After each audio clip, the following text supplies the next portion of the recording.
Grid to QuickBooks. First thing to do, get logged into ThermoGrid. Next, make sure you're logged into your QuickBooks account. Now, I'm already there, but if you'd like, you can go into your settings, go down here, and go to Chart of Accounts. The Chart of Accounts will give you the entire list of all your accounts inside of QuickBooks. Now, every time a payment goes over to QuickBooks from ThermoGrid, you will see it in the undeposited funds or payments to deposit account, so you can properly reconcile it with your bank. The other option we're going to look at here is your income accounts. This is where all of the invoices will be synced to inside of QuickBooks. Now, if you want a specific account created, you can always create a new account right here and add something like ThermoGrid income or ThermoGrid sales income, depending on how detailed you want to get. Inside of ThermoGrid, we're going to go to Setting. We're going to go to General Settings, QuickBooks Settings, Online, and Manage. Now, once we edit this, it will allow us to connect to QuickBooks. When I click Connect to QuickBooks, it automatically understands that I am already logged in and it's looking to connect my account. We're going to connect.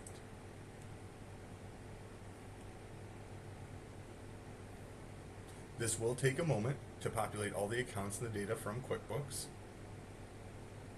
Fantastic.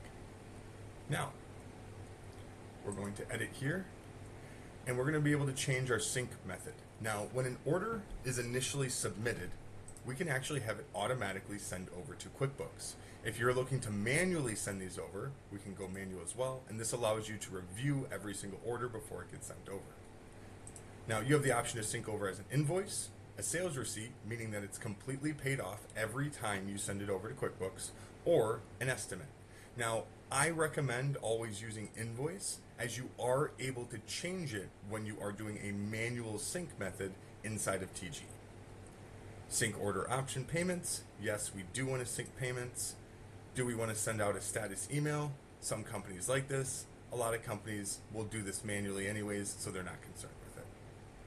If we are using memberships, we can go ahead and sync those over as a sales receipt because they typically will be paid off.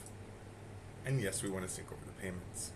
Now, with our customer hierarchy, I typically recommend to use both client and address.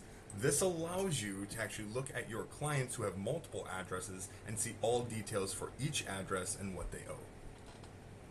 Now, at the moment, I was previously tracking on this account, but I did disconnect it, so you'll see that it's letting me know that we were disconnected. And that's okay. You guys won't have that same experience. When I go to our chart of accounts, I will be able to look through the same exact accounts that I saw in QuickBooks, and we are going to go down and we're going to find our income. Now, if I want to put this under other income or perhaps sales or something of that nature, I can do that from here. I'm going to choose sales and sales of product along with services. Those will be the three income accounts I'm going to track right now. If I go to actions, I can hit track selected accounts.